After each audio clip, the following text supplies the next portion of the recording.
Hello, welcome to Polyphonic Press. My name is Jeremy Boyd, and today I'm going to be talking about why American Idol is ruining the music industry. Here we go.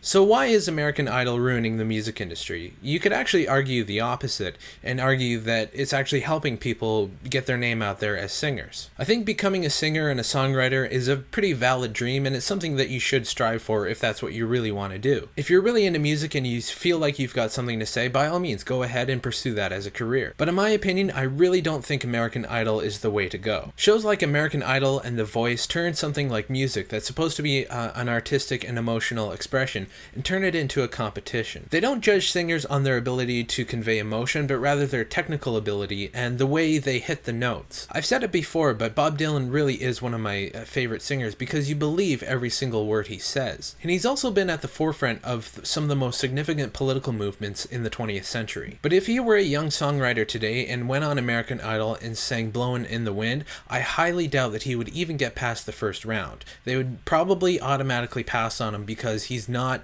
a great singer technically, but he has some truth and very much wisdom in his voice, even at a young age. For a long time, bands would start up in a garage and hone their craft for 10 years before they would even be considered for a record deal. But for the last couple of seasons, American Idol have lowered their required age to 15. Whether or not these kids win the whole competition, they're more or less thrust into the spotlight without really being prepared for it. And at the age of 15, they haven't worked their way up to gaining any notoriety or anything like that. They haven't really paid their dues in the clubs and really, like I said, honing their craft. They've gone from relative obscurity to being on the cover of a magazine literally overnight. To me, music really shouldn't be a competition, and to pitting two singers together to see who's going to take the victory and who's going to go back to singing in the clubs really isn't a fair thing. Music really is meant to be shared, and it's meant to express emotion, express feelings, thoughts, and ideas. But most of all, it's supposed to be fun, and I think putting the competitive element in there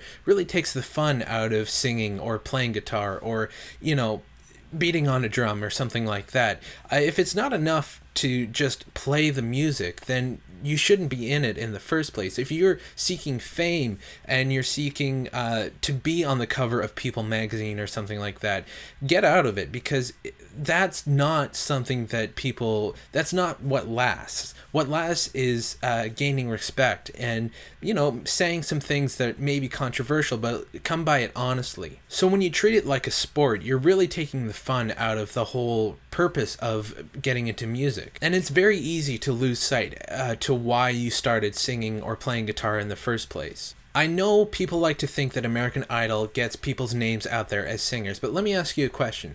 In the 11 years that American Idol has been around, how many people who have won the competition, or at least been in the top 10, can you remember, or are still in the public consciousness? Not very many. It's very few people who are actually still actively in the music industry, or at least staying on top. So my conclusion is, if you want to be famous without really working too hard for it, go on American Idol. But if you really want to be taken seriously as a musician, singer, and songwriter, start small and work your way up. Going from each level to level to level is going to be much easier in the long run, and you'll get more respect. You just have to ask yourself, do you want fame or respect? But I want to know what you guys think. Let me know in the comments or with a video response, and if you want to suggest a topic for me to tackle on another edition of Music Discussion, leave that in the comments as well. And that's about it. I'll see you next time. Take it easy.